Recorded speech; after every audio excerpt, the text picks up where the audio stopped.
Texas is grieving right now. The pain, the shock of what has transpired these last few days has broken the heart of our state.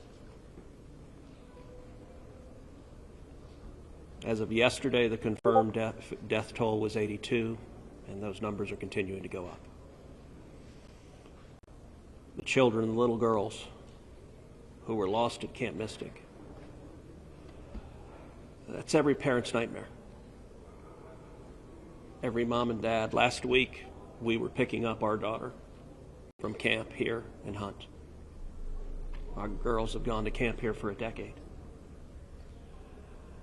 The Hill Country is an incredible part of Texas, part of the country.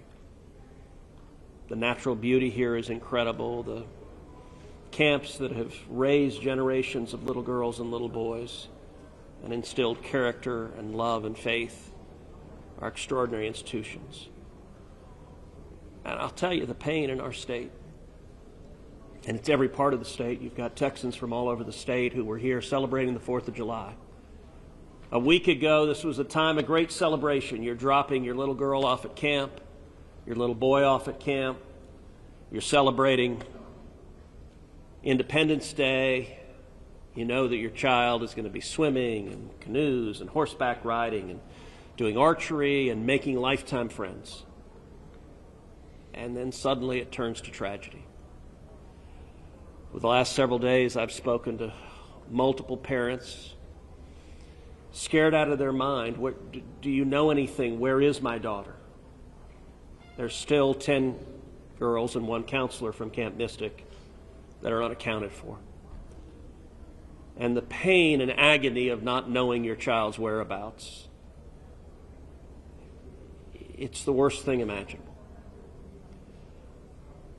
But I want to say, in the face of all of this, it is simultaneously inspiring. Every time there's a tragedy, every time there's a natural disaster in Texas, Texans come together. Texas is a big state. We've got 31 million people, and we have hurricanes, we have tornadoes, we have wildfires.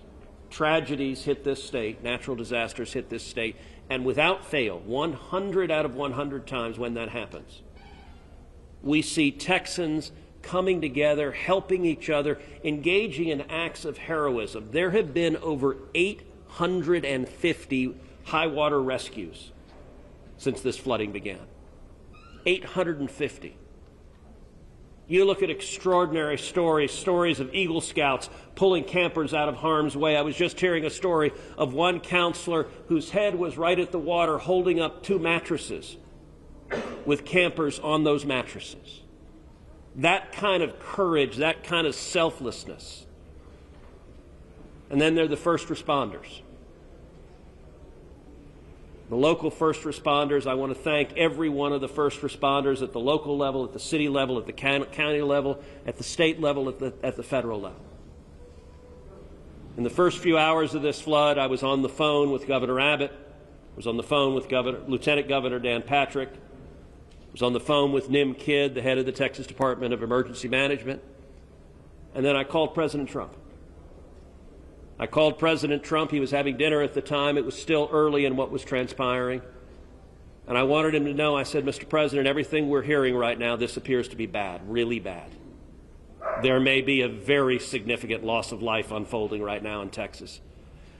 And I will tell you, the President said, Ted, anything Texas needs, the answer is yes. Whatever assets you need, whatever resources you need, yes, let us know, and we will provide everything. Within hours, we had helicopters, over a dozen helicopters in the air. National Guard, DPS, game wardens, Coast Guard, doing search and rescue, reaching down. We've all seen the videos of little girls being pulled up, hoisted out of harm's way. Incredible courage and heroism. Search and rescue is the first stage. But the process of coming together and rebuilding is going to take longer. And I will say to all the grieving families, to all of those who've gotten the worst news imaginable, that your little girl, she's gone. I will say for many of us, those are friends and neighbors who've lost children. Got multiple kids who go to school with my girls.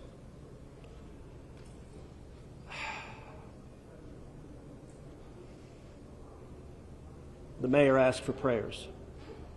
And I want to say thank you to the millions of Texans, to the millions of Americans, to the millions of people all over the world right now who are praying for Texas and praying for those parents. Going through this grief, it is going to take love, it is going to take friends and family embracing and hugging and holding them while they weep. And it's going to take the church. With every disaster, one of the things we see here in Texas is the church steps up and the church helps and the church feeds and clothes and comforts. This morning I met with a group of chaplains who've been going through the incredibly difficult process of talking to mom and dad after mom and dad who just lost the most precious person they ever knew. And those chaplains are just trying to love them and show God's love. So I want to say we will come through this. To those in the midst of grief right now, that might seem hard to fathom. But Texas will come through this. And I just want to say thank you. I want to say thank you to these gentlemen here who are working. They are not sleeping. They are working every day. Thank you to the families. Thank you to the Salvation Army. Thank you to everyone who is just reaching out and saying, how can I help? We will come through this, and we'll come through this together.